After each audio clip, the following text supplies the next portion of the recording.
Good day. Yesterday was a day of particularly intensive fighting on the Ukrainian battlefronts as Ukraine attempted once more to restart its offensive on the southern fronts. I'm not sure whether actually restart is the correct way. Reboot might be a more accurate description.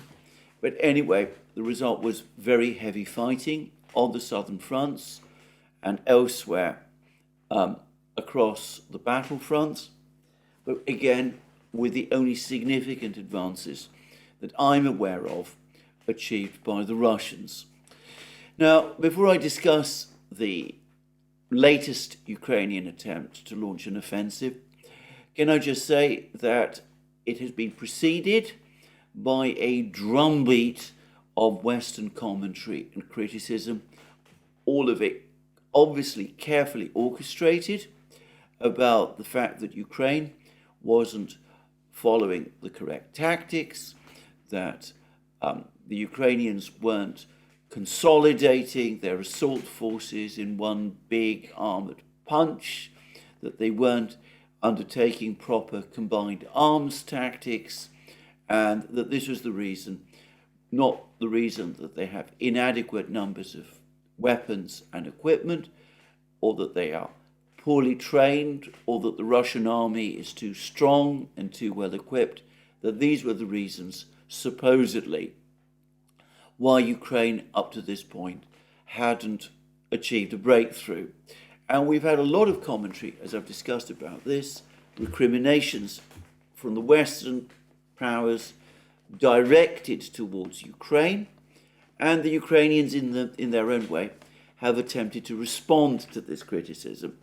And we've had several comments, starting with one made some days ago by President Zelensky himself, clearly in an attempt to appease Ukraine's Western sponsors, that the fact that the offensive has been going slowly is merely a sign that Ukraine has been undertaking some kind of softening up operation, and that the big attack, the real offensive, is likely to begin very soon. And this claim by Zelensky was then picked up by other Ukrainian officials, and then a couple of days ago I noticed that it started to be repeated by some senior officials in Britain and more specifically in the United States. And that gave one a clue that something was coming.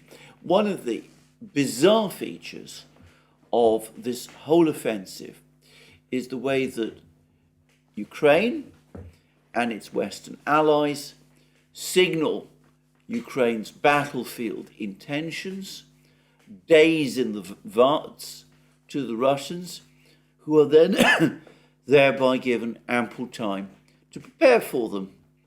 Anyway, in my opinion, all of this can be seen, should be seen for what it is, essentially the West putting more pressure on Ukraine to resume the offensive, to achieve the breakthrough before Ukraine runs out of ammunition and tanks and other machines and time, which the Russians increasingly are saying is likely to be the end of August.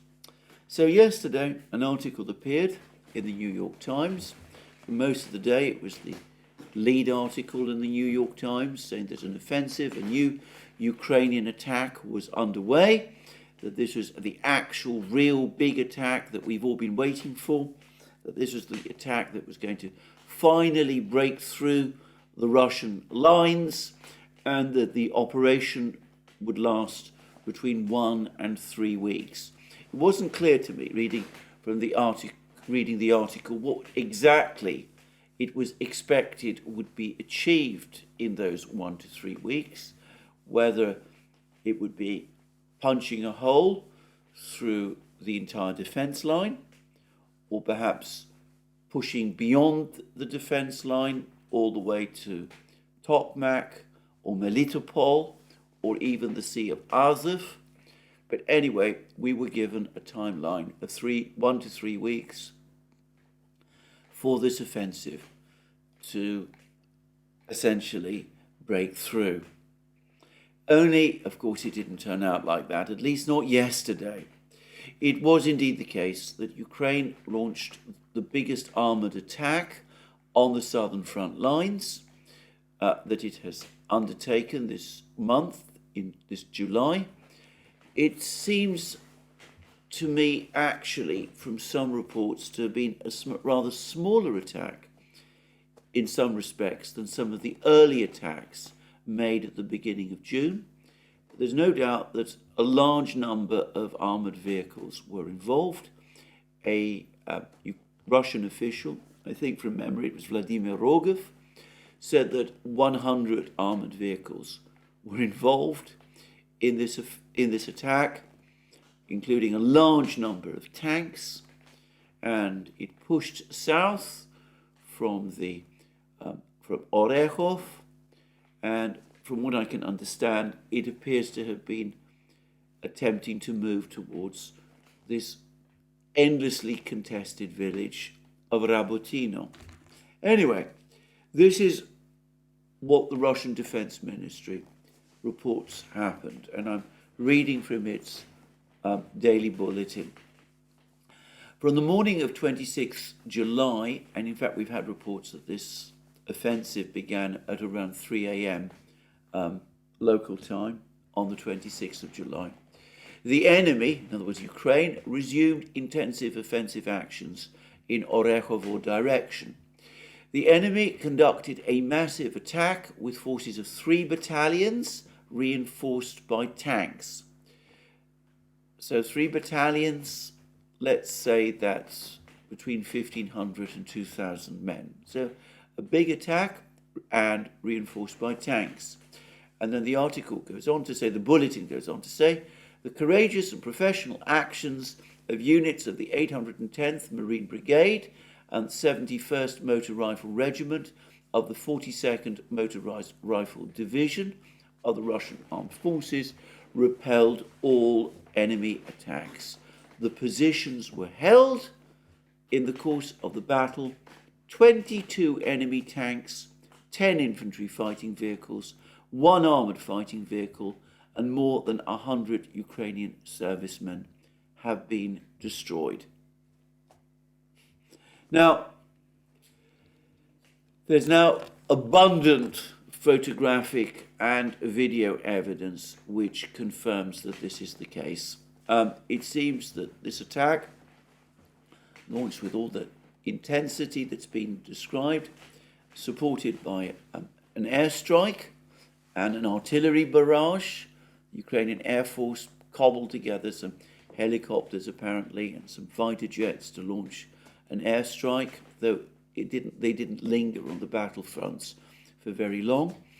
And Ukrainian sources, Western media sources, have been talking at inordinate length about how Ukraine was going to concentrate long-range artillery fire that could supposedly outrange the Russian guns to support the offensive. There's an article to this effect in the Financial Times.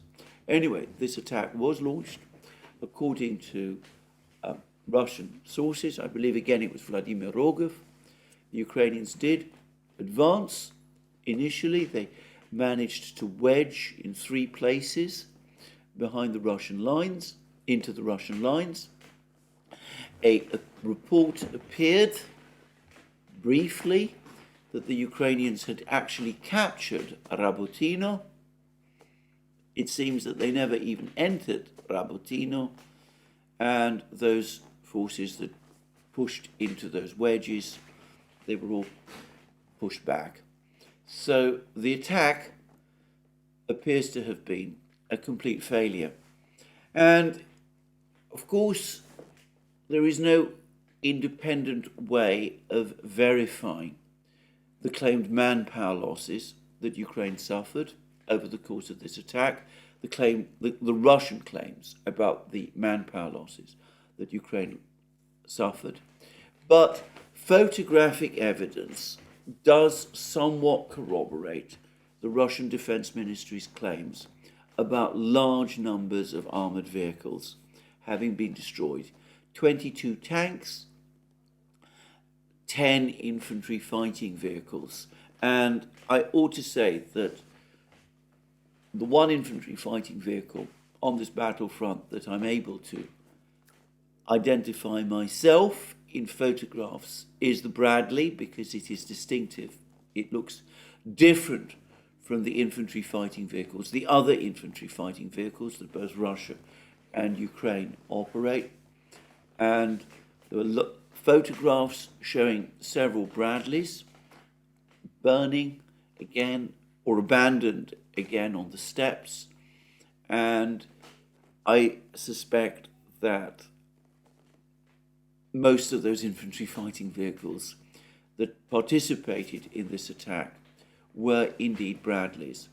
And of the tanks, 22 enemy tanks, the Russians claim 22 enemy tanks were destroyed.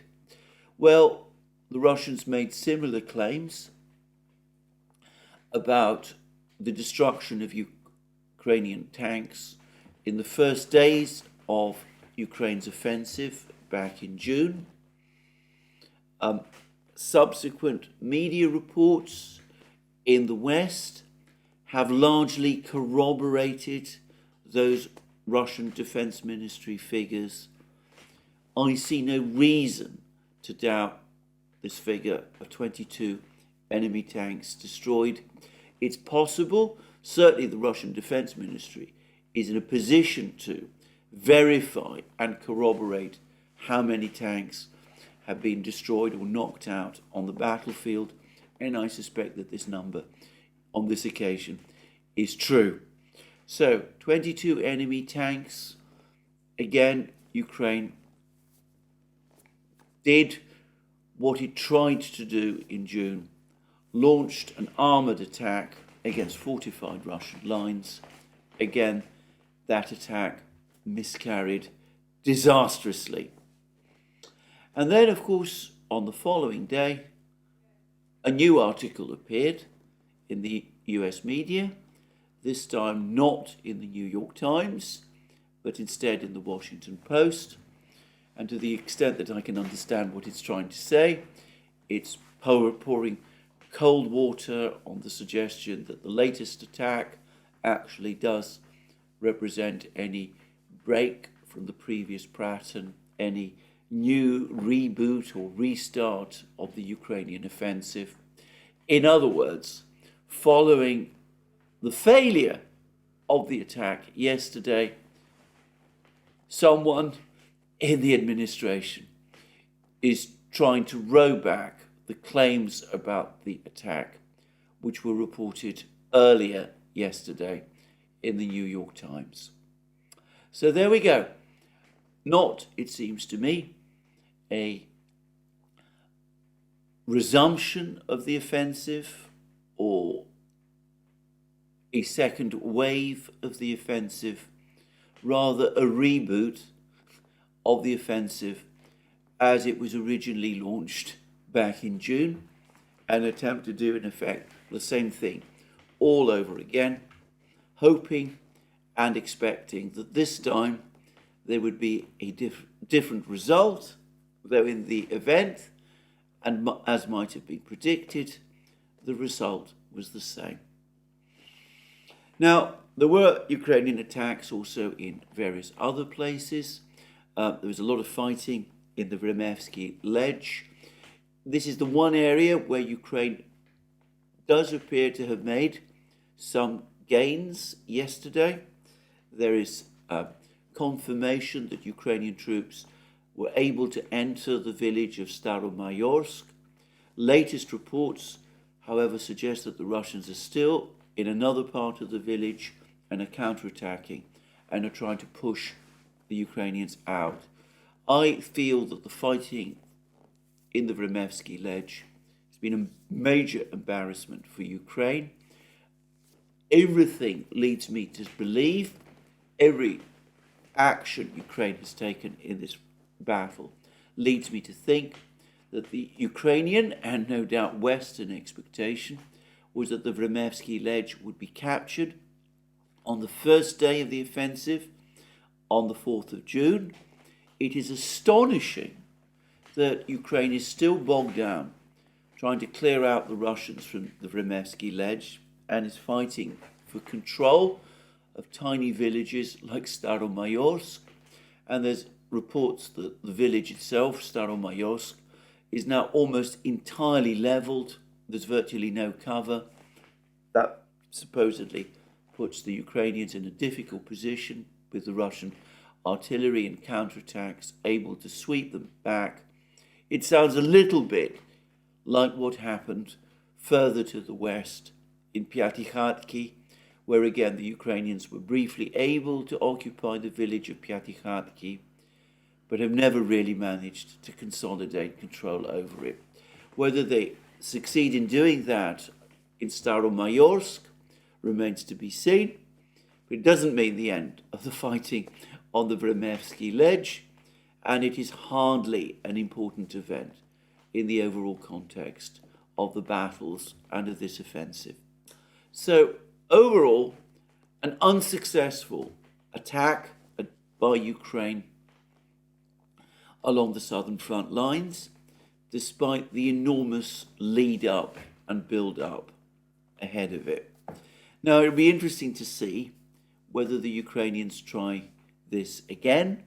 I suspect that there's bitter recriminations and arguments going on between Ukrainian officials with each other, between Ukrainian officials and Western officials, and particularly American officials.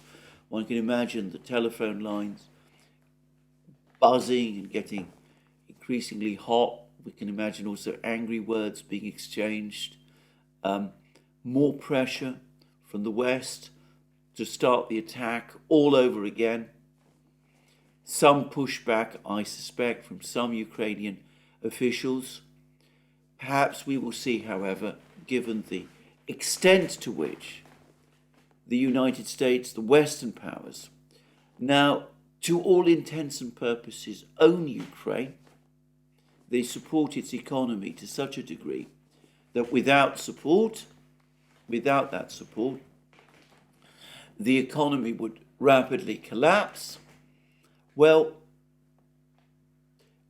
given this enormous leverage, I can't help but think that Ukraine will be pushed towards launching more attacks of this nature soon.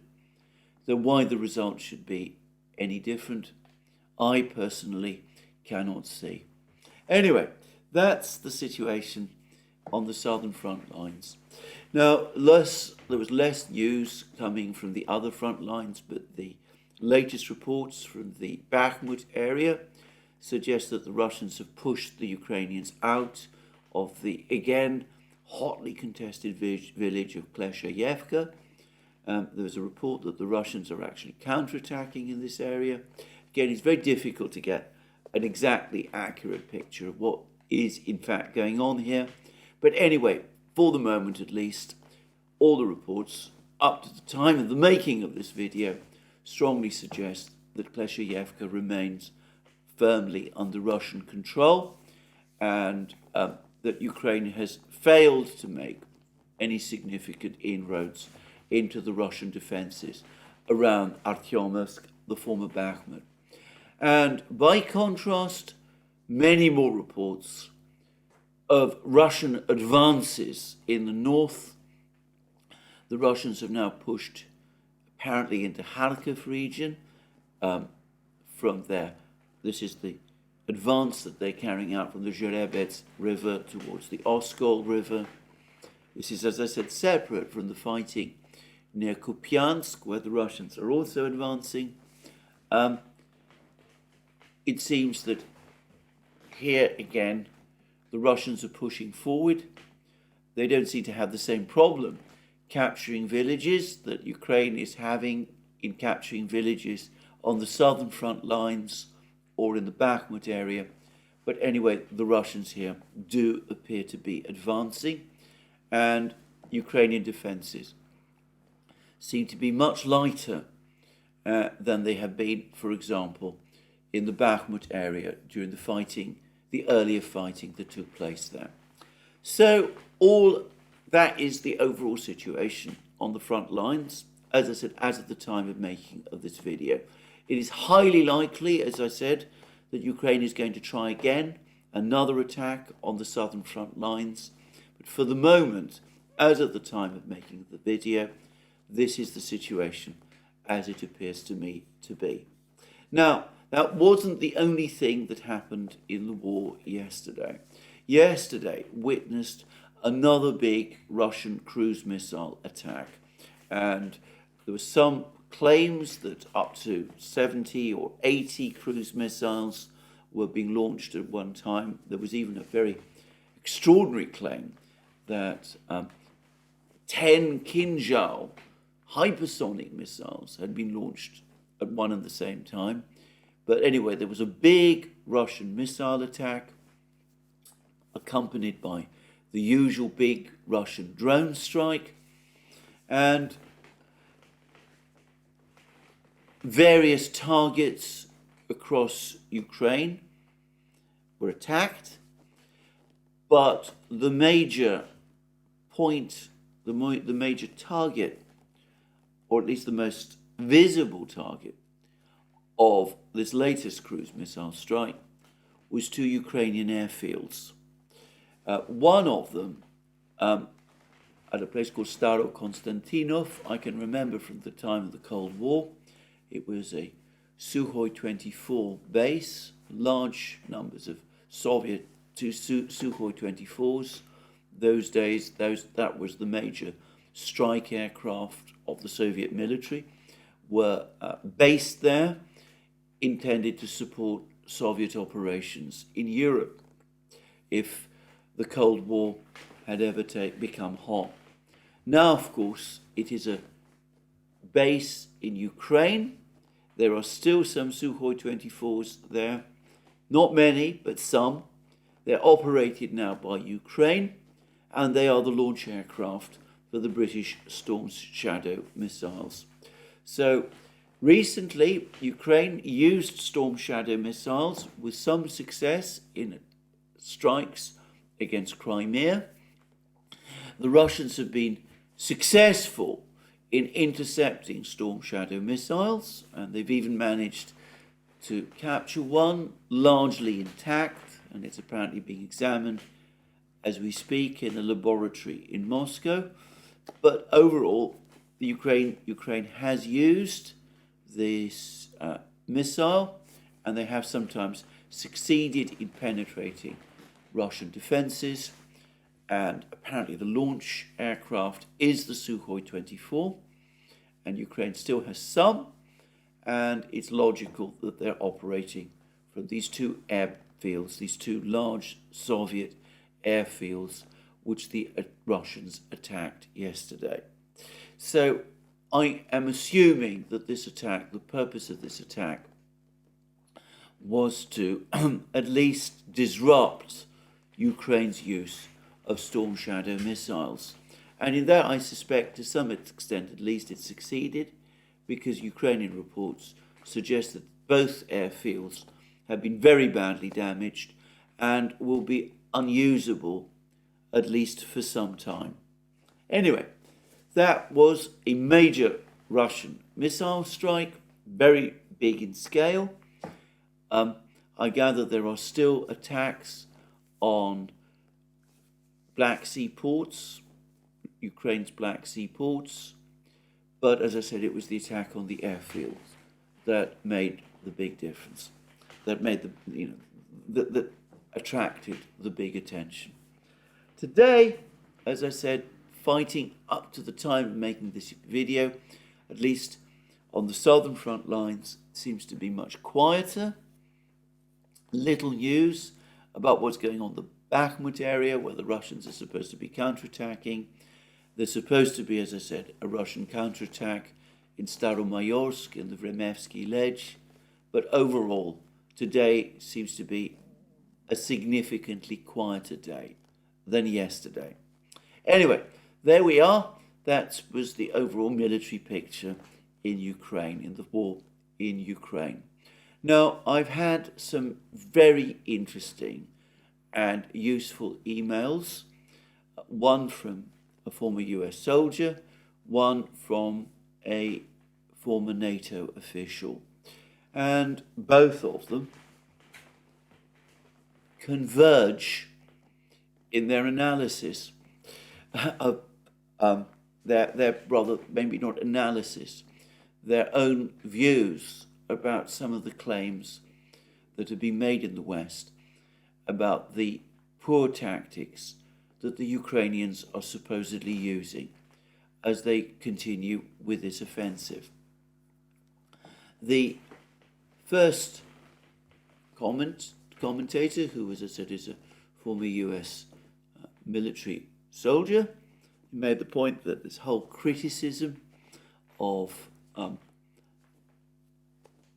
Ukrainian tactics, the fact that the Ukrainians have been attacking at least until yesterday, most recently in small groups, that this criticism of it is completely misplaced, given the fact that Ukraine is attacking fortified positions protected by minefields, and with the other side, the Russians, having superiority in artillery, aircraft, tanks, you name it, that the people who are making these criticisms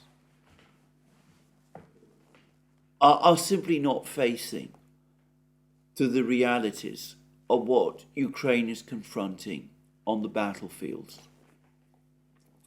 And the NATO official, or former NATO official, made exactly the same point. He said that to his knowledge, and he's obviously somebody who was a trained military officer, he says to his knowledge, there's never been a time, there's never been an instance when any NATO military has trained to do what Ukraine is being asked to do. And this former official also highlights a revolution in military affairs that has developed over the course of this war. And this is the Russian use of drones, and in particular suicide drones, in unheard of volumes.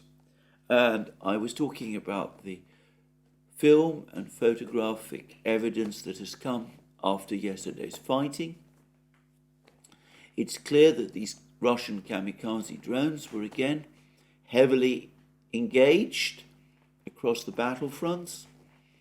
Some of the tanks that were destroyed, including allegedly Leopard 2s. Now, I'm not really very good at identifying tanks, but I believe these were Leopard 2s, have been destroyed by these drones, that there is nothing comparable, that there's been nothing in Western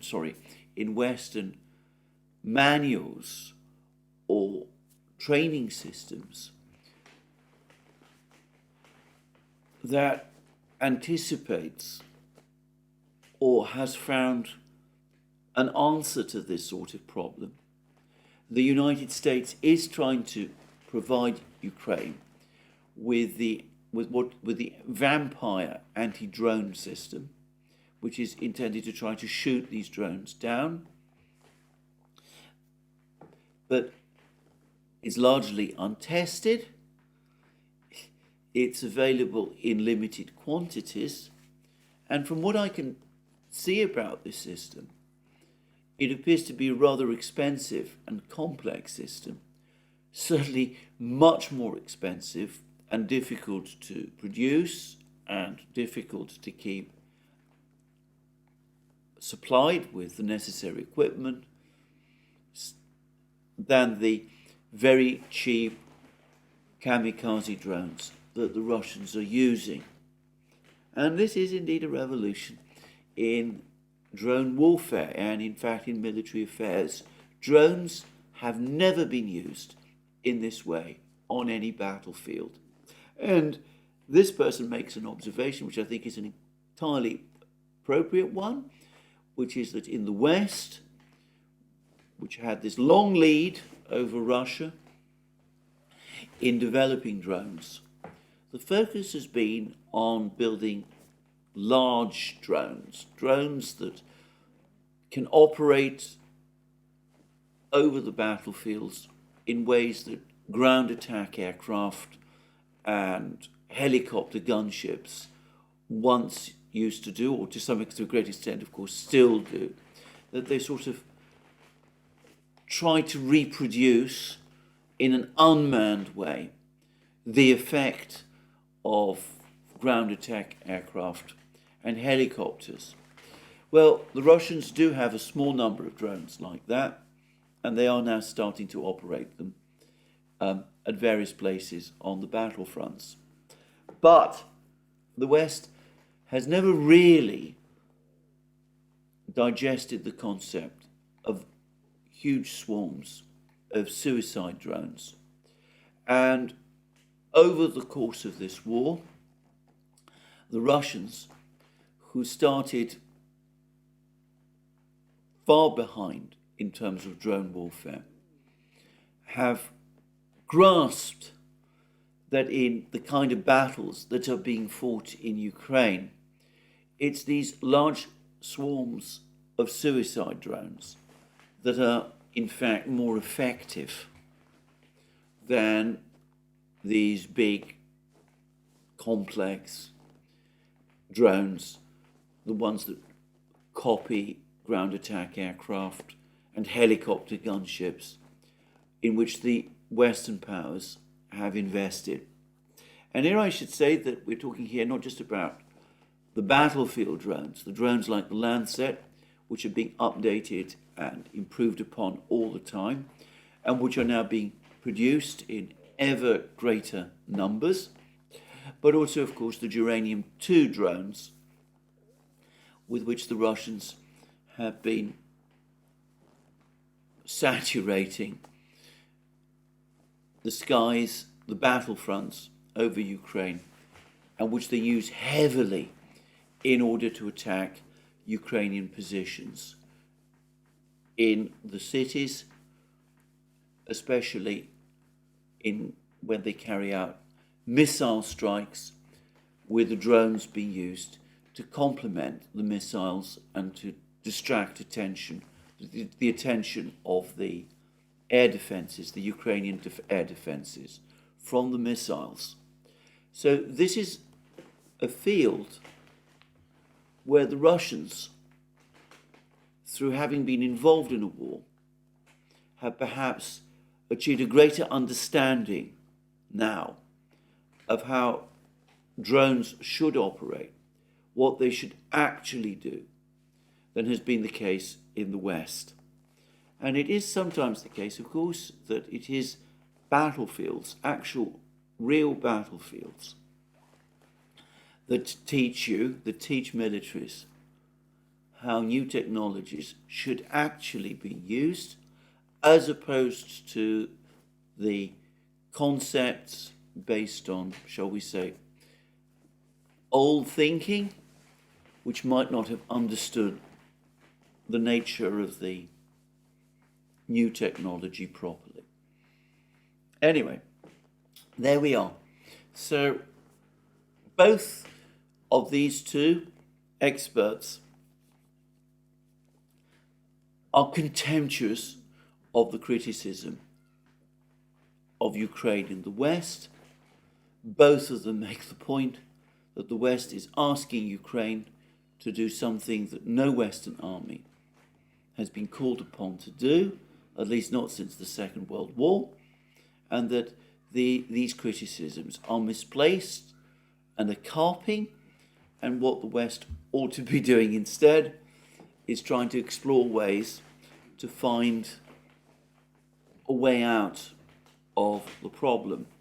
The first of these two experts, by the way, sent me another article, another wrong email a few days ago, in which he made some very insightful observations about the effect on the geopolitical landscape in Europe if Russia ultimately prevails in Ukraine. Anyway, interesting articles. They do point to changes in the nature of war. I think that, again, people in the West need to be more realistic. And I find this constant badgering of the Ukrainians to launch attacks upon fortified positions, which can only result in heavy losses in men and machines, and heavy expenditure, by the way, of ammunition, which even the President of the United States tells us is now in increasingly short supply. Anyway, I find all of this frankly chilling and misguided. But there it is. So that's the situation in the actual war in Ukraine. Now, there's been a most interesting article in a newspaper called Moscow Times about what are supposed to be negotiations that are allegedly underway between the Americans and the Russians. Now, before I discuss this article, I think I should say a little about what Moscow Times is. Moscow Times is a newspaper. It used to be freely available in Moscow. It's an English language newspaper. It was primarily, as far as I could see, targeting the expat community in Moscow, which at one time was fairly large and of course was principally English speaking, though of course a few English speaking Russians, particularly elite Russians, also read it also. And it followed a rigidly pro-Western line. It was extremely critical of President Putin and his government. It supported the liberal opposition in Russia in outspoken terms. It was very, very critical of Russian economic policy, of Russian foreign policy, and it basically supported in its entirety every aspect of Western foreign policy. Now, at the time when I came across the Moscow Times, it was owned by a Finnish publishing group. They sold it off some time ago, and since the start of the special military operation, I understand that it no longer is published or no longer circulates in Moscow. It's now published in Amsterdam, in the Netherlands, and I presume that it circulates, at least the paper versions of it, if they even exist, presumably circulate in the West. But essentially what we're talking about is an English language website, but an English language website of what was, for a time, a newspaper that did circulate in Moscow, but which was never Russian-owned or operated in any way. So that's what Moscow Times is. Now, this article purports to be an article based on information provided to Moscow Times by an ex-US diplomat. And it discusses a back channel that is supposed to be taking place between the Russians and the Americans as they look to find some way out of the conflict.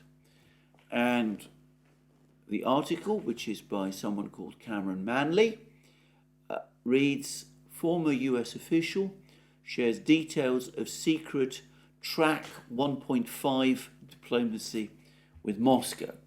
Now, the point about track 1.5 diplomacy with Moscow is that, of course, these are unofficial contacts. These are supposed to be informal contacts.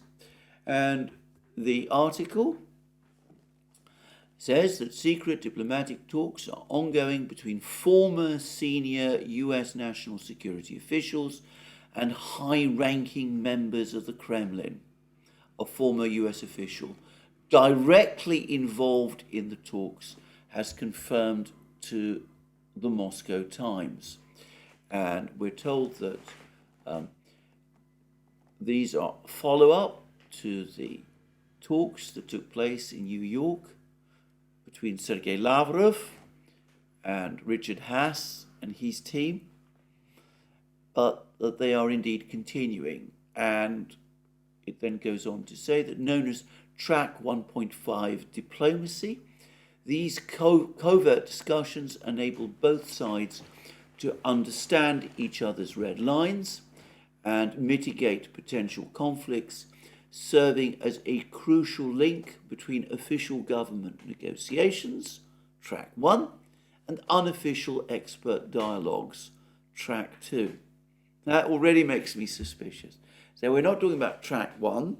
It's not official government negotiations. Well, obviously not. And it's not unofficial expert dialogues. So who is speaking to whom precisely? I mean, that's already, to my mind, a red light about this particular article, because it one then goes on to say, goes on to read this article, it becomes increasingly difficult to understand exactly what is going on.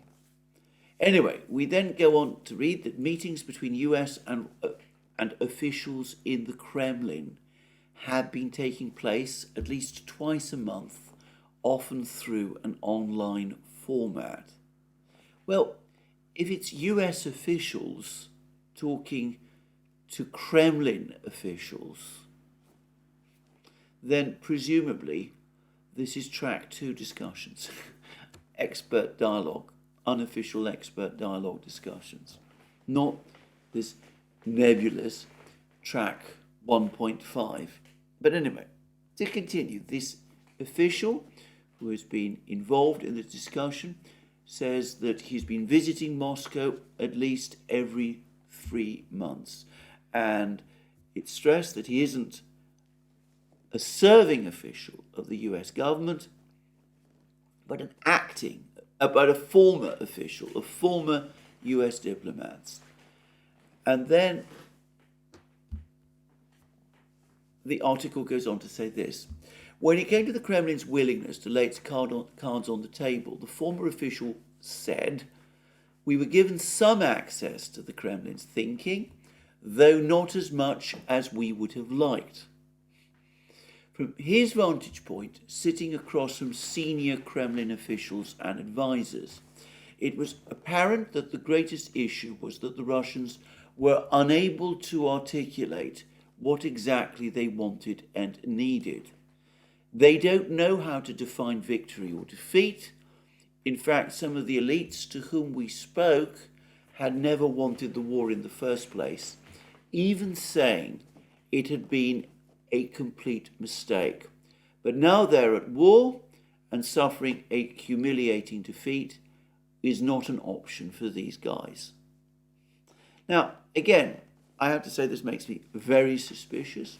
We're told that this is a meeting with senior Kremlin officials and advisors, and that they're not prepared to say how Russia defines defeat or victory. But why should they? I mean, why would they want to disclose Russia's plans in this? The Russians have repeatedly stated publicly what they want to see achieved. They want Ukraine to become neutral outside NATO. They want denazification, demilitarization, denuclearization, and they want Ukraine to acknowledge the new geographical realities, the loss of Crimea, of Donbass, of Zaporozhye, of Kherson region. So these are publicly stated positions.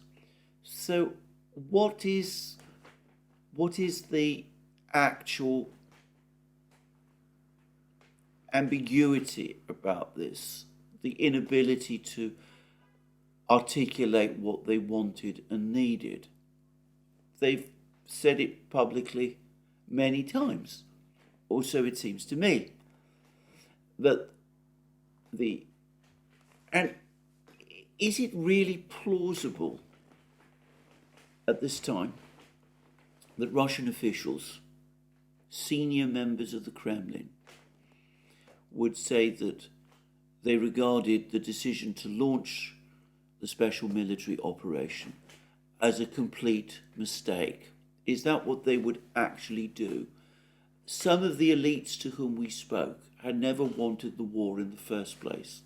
Now that suggests to me that if these people who are being spoken to even exist, we're not here talking about Kremlin officials and experts. We're perhaps talking about Western-oriented business people, oligarchs perhaps, some of whom are known to be unhappy about the war for all sorts of reasons. But if so, it's interesting that even these people apparently are not prepared to even contemplate the issue of a possible defeat by Russia. In other words, they're fully on board with the war, whatever misgivings they might have had about it at the outset. And this former official then goes on to say that it was here that we made clear that the US was prepared to work constructively with Russian national security interests, and that this breaks, Moscow Times tells us that this breaks with the official US line of squeezing Russia financially and isolating it internationally so as to prevent it from continuing its war against Ukraine.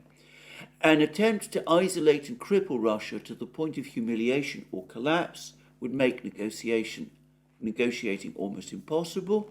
We're already seeing this in the reticence from Moscow officials. In fact, we emphasize that the US needs and will continue to need a strong enough Russia to create stability along its periphery. The US wants a Russia with strategic autonomy in order for the US to advance diplomatic opportunities in Central Asia. We in the US have to recognize that total victory in Europe could harm our interests in other areas of the world. Russian power is not necessarily a bad thing. On the subject of Russia's deepening relationship with China, the former official acknowledged that completely severing ties between Moscow and Beijing was unrealistic. However, efforts should be made to limit the extent of this relationship. Washington's goal is to strike a balance that prevents an overwhelming consolidation of Russian power whilst fostering diplomatic opportunities in Asia, where Moscow plays a significant role. This does not mean we are abandoning Ukraine and Europe. Rather, we want to find ways of guaranteeing Ukraine's independence whilst bringing Russia back as a more creative player in European security. And the official goes on to say, or rather former official, there's been a severe lack of sustained US-Russia dialogue on European security, and our negotiations in early 2022, prior to the full-scale invasion, should have remained confidential, but the Russians proceeded to leak the details. This made the negotiation process far more difficult. And we suggested setting up a number of diplomatic channels in order to satisfy the desires of all the parties involved. These first needs to be serious US-Russia channel, as there are only two countries powerful enough to negotiate security in Europe. There must, of course, be a channel between Ukraine and Russia, another between Russia and the EU, and one between Russia and the global south. And then the official went on to say, during the discussions, it became evident that Ukraine's chances of regaining its occupied territories were extremely slim. Crimea remains a particularly contentious issue as Ukraine asserts its intent to reclaim the region which Russia annexed in 2024. And the official goes on to say, I should say ex-official, it would almost certainly resort to tactical nuclear weapons if it felt that Ukraine itself was at risk. And then the official talks about staging what are called fair referendums in Donetsk, Lugansk, Kherson and Zaporozhye, in which residents would vote on whether they wish to be part of Ukraine or Russia, though we're also told that the Russians flatly rejected this proposal when it was put to them as part of these secret talks. And then we get the sense, ultimately, that the talks have reached an impasse. The former official expressed a sense of impasse in the ongoing secret talks. In Russian diplomacy, everything is now linked, all built around the locus of the war, making it impossible to do any productive form of diplomacy. And then we hear that Putin is the major block to all progress. The US administration has made at least one attempt to speak with the Kremlin, but Putin himself refused. And for this reason, Washington should begin reaching out to the anti-war Russian elite and begin making progress with them. If there was support amongst the elite for another leader, ousting Putin would not be impossible. Now, this is a most extraordinary article. And of course, the first question that immediately springs to my mind is it describing anything that is really happening? It did occur to me that perhaps this is an article which does not speak about real discussions in Moscow. People in Russia, officials in Russia, do read the Moscow Times. It could be that this is an article intended to sow dissension in Moscow, to try to get people in Russia to think that there is some kind of Western intrigue underway, trigger an investigation in the Kremlin about who it is exactly who's talking to these officials, these ex-US officials, telling them that the war was a mistake, implying that Putin is the problem and should be removed, all of those things. So it did occur to me that this is perhaps that kind of, if you like, destabilization initiative. But on balance, I think that this does describe some kind of talks that might actually be taking place. Though I do wonder whether the Russian officials and other people, advisors, that these ex-diplomats are talking to are quite as well connected and as important in the Kremlin as they imagine. Anyway, the reason I say this is because this is so consistent with the kind of policy line one might expect from people like Richard Haass and the Council for Foreign Relations. These are people who, as I've discussed in previous programs, are not in any conceivable sense moderates or even truly realists. They're people who are fully committed to the project of keeping the United States as the world leader, the hegemon, if you wish, and the difference between them and other neocons in Washington is that these people are more focused on the duel with China than they are on the duel with Russia. Once again, it comes back to an issue of trying to prize Russia away from China, of disrupting the Chinese-Russian strategic partnership. And also, by the way, avoiding a debacle in Ukraine. And we can see what these people are trying to do. They're coming to the Russians and they're saying to them, look, we're not really hostile to you. It might seem like we are, but actually we are not. We're prepared. We understand that your country has an important role to play in the world. We understand that you have security concerns about the security situation in Europe. We also understand that you're not prepared to contemplate the surrender of any of the 4 regions to Ukraine. But nonetheless, we do want to come to some kind of a modus vivendi with you.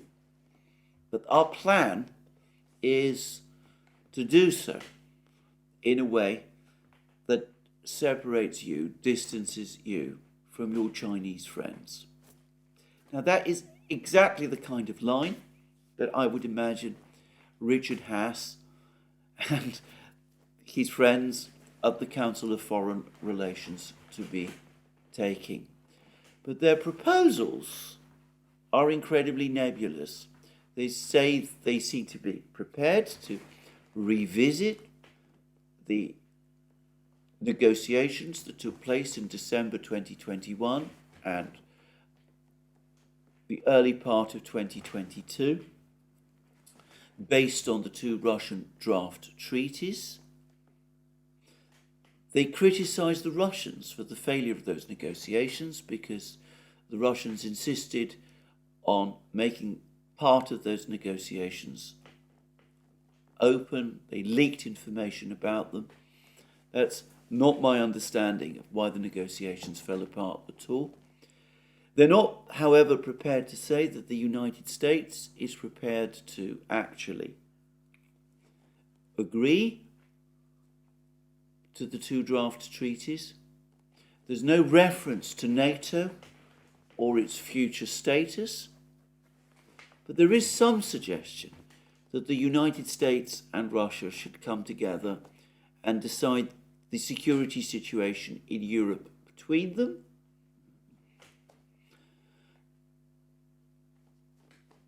Even if the EU and Ukraine should be able to conduct some dialogue with Russia as well. And in return, presumably there's going to be some sort of sanctions relief, and the Russians are supposed to step aside and allow the US to re-enter Central Asia. Obviously, the area on China's western flank, and thereby put pressure on China in that kind of way. I think this is, as I said, totally unrealistic. I think it is completely unacceptable in Moscow.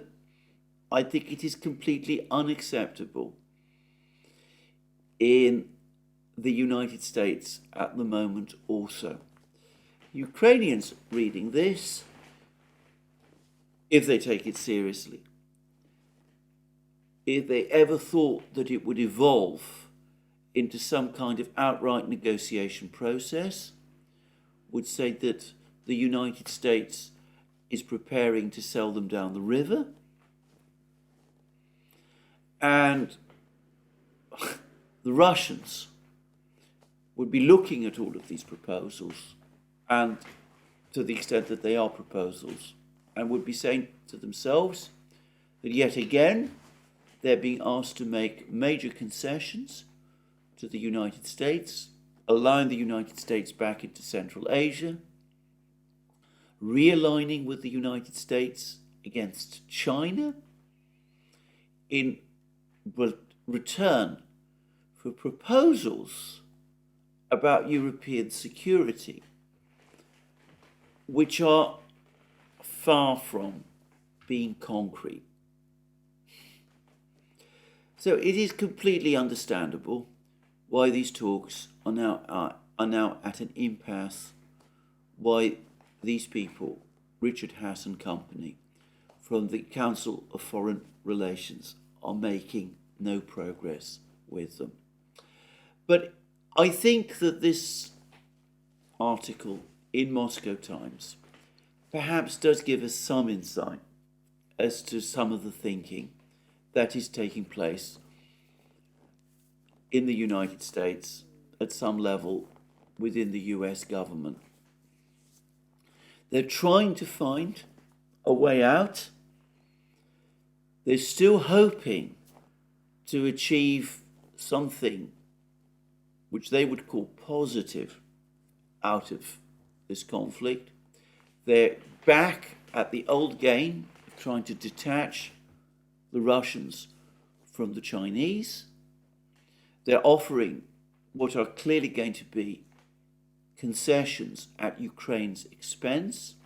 They're making vague offers to revisit the issue of security in Europe. And even though this is hardly helpful, hardly material that the Russians can realistically work with,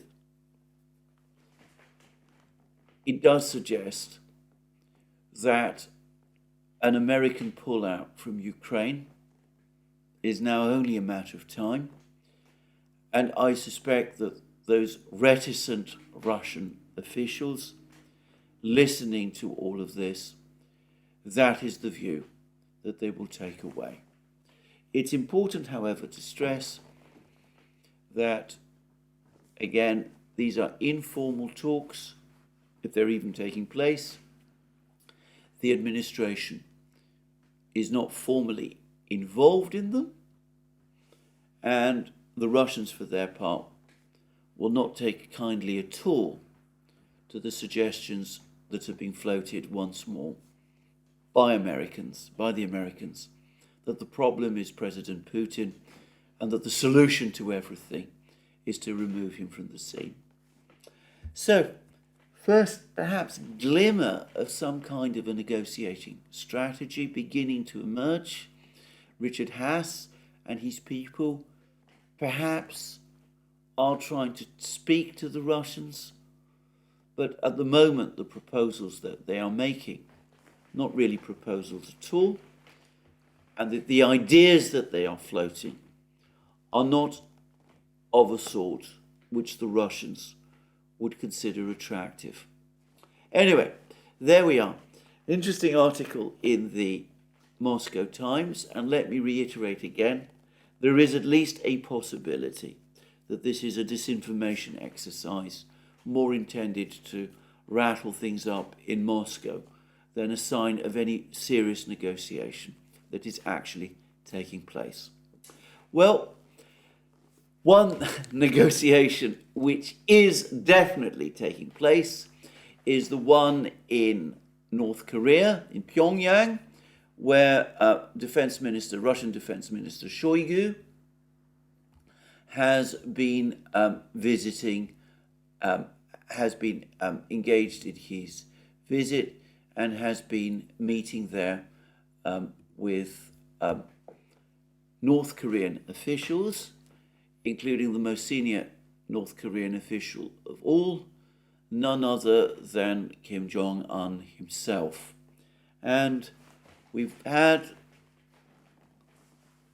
the North Korean account of this meeting, and it's been published by the North Korean newspaper, Rodong Sinmun. I'm probably pronouncing that name completely wrongly. I don't know how to pronounce the language. But anyway, this is the sort of thing he says. He says that this is what the readout says. Kim Jong-un, General Secretary of the Workers' Party of Korea and President of the State Affairs of the Democratic People's Republic of Korea, received a military delegation of the Russian Federation led by Defense Minister Shoigu on a congratulatory visit to the DPRK for the 70th anniversary of the victory of the Great Fatherland Liberation War at the office building of the party Central Committee on July 26th. And then we're told about the exchange of gifts between Shoigu and Kim Jong-un. We're told that Shoigu presented Kim Jong-un, in addition to these gifts, with a handwritten letter, a warm letter from President Putin himself, which Kim Jong-un received very gratefully. So we're told that the discussions took place in a cordial atmosphere, overflowing with militant friendship. And importantly, we're also told that the meeting involved discussions about security and international issues. And Shoigu, either before or after this meeting, also attended a display of various types of North Korean weaponry, some of which some people in the West have pointed out North Korea supposedly is prohibited from having. Anyway, there we go. I'm not sure quite what the legal basis of that is, but anyway, I'm not going to discuss that at length now. Now, it's clear to me that this has been an important meeting between Shoigu and Kim Jong-un. There's also, by the way, a high-level Chinese delegation in Pyongyang, present for these 70th anniversary celebrations of the end of the Korean War. It's clear that Shoigu, however, is the more important official. It seems to me very difficult to read these readouts and to look at the overall state of the visit and not see some sort of genuine military cooperation between North Korea and Russia starting to resume. And it could be that the North Koreans will provide the Russians with more 152mm ammunition. That's possible. The United States, of course, claims that that has already happened. And it could be that the Russians, in return, will assist the North Koreans with military technology. I mean, that seems to me an obvious quid pro quo. And looking forward, it's clear that the Russians and the North Koreans are now intent on mending their fences, on returning to something like the kind of partnership that they used to have in the past whilst the Cold War was underway.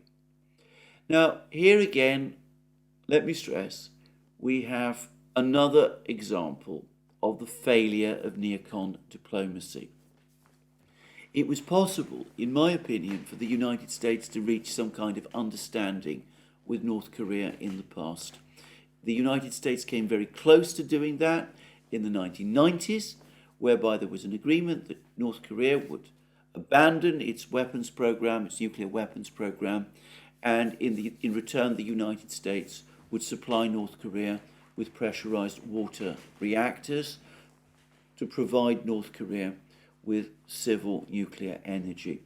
The United States pulled out of that deal. It then started to impose more sanctions on North Korea.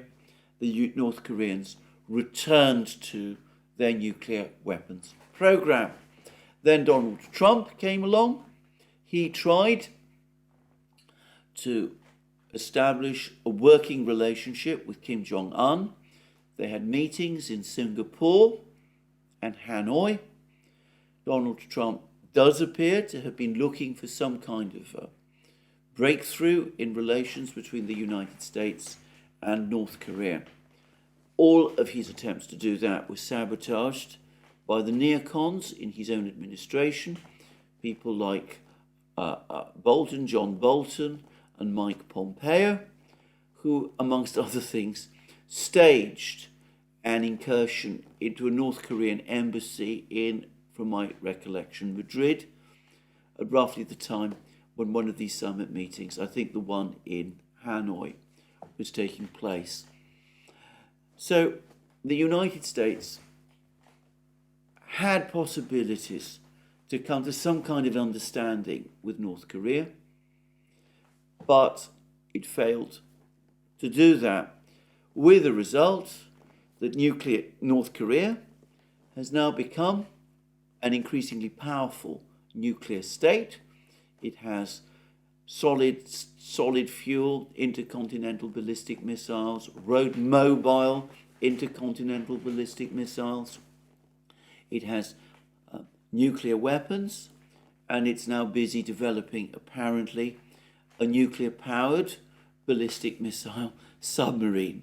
So we've seen a North Korean nuclear program, weapons program, which didn't exist in any true sense in the 1990s, evolve to the position where today North Korea is a full-fledged nuclear power. And we've seen how the United States has tried to isolate North Korea, but it's tried to isolate other countries as well. It's tried to isolate Russia. It's imposed every conceivable kind of sanctions upon Russia. And the result is that the Russians now have no real reason not to embrace their old friends in North Korea again. And of course, they can provide North Korea with energy and food and high technology to an extent that no other partner country of North Korea, except perhaps China, can do, without the constraints, however, that China has, because of course Russia is already subject to sanctions. So policies towards North Korea and Russia, neocon policies, intended, let's be clear about it, to effect regime change in North Korea, have only ended up by reforging the old friendship between Russia and North Korea in a way that makes the general security situation for the United States in Northeast Asia worse. And in the meantime, Russian and Chinese fleets continue to conduct joint exercises. They conducted joint exercises in the Sea of Japan, and they're now apparently conducting joint exercises in other parts of the Pacific as well. Well, there we see where neocon diplomacy brings us to. Now, in the meantime, the Russians are conducting negotiations of a different kind. The Africa-Russia summit is now well underway. Apparently 17 African leaders are present in St. Petersburg. They're going to be meeting Putin. There's been some rather sarcastic statements made about the summit meeting. This meeting, in parts of the Western media, there's comments that fewer African leaders have turned up this time than turned up at a previous Africa-Russia summit back in 2019.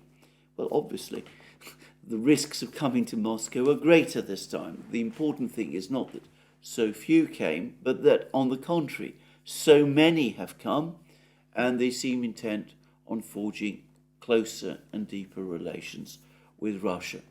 But that still is an ongoing, developing story. Putin is apparently having lots of meetings with lots of these African leaders in St. Petersburg and it seems to me the best thing to do is to cover it in my next video when we have a more complete understanding of what happened over the course of those discussions and what perhaps was agreed during them. Well, that's me for today. This is where I end today's video. As I said, another failure on the front lines for Ukraine, deepening relations between Russia and North Korea, and a diplomatic initiative of some kind, apparently, which, however, according to one of the US participants, has now hit an impasse, despite the fact that it shows the thinking of some people in Washington and lends force to the idea that some people in Washington are looking to pull out of and effectively abandon Ukraine. Altogether, an interesting 24 hours.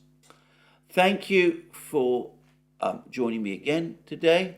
Let me remind you once more that you can find all of our programs on our various platforms: Locals, Rumble, BitChute, ODYSEE, Rockfin, and Telegram. You can find us. You can also support our work via Patreon and Subscribestar. Links under this video. You can also go to our shop and buy yourself the amazing things that you will find there. Our magic mugs, our hats, our t-shirts, our sweatshirts, all those great things. And last but not least, if you've liked this video, please remember to tick the like button and to check your subscription to this channel. That's me again for today. More from me soon, and have a very good day.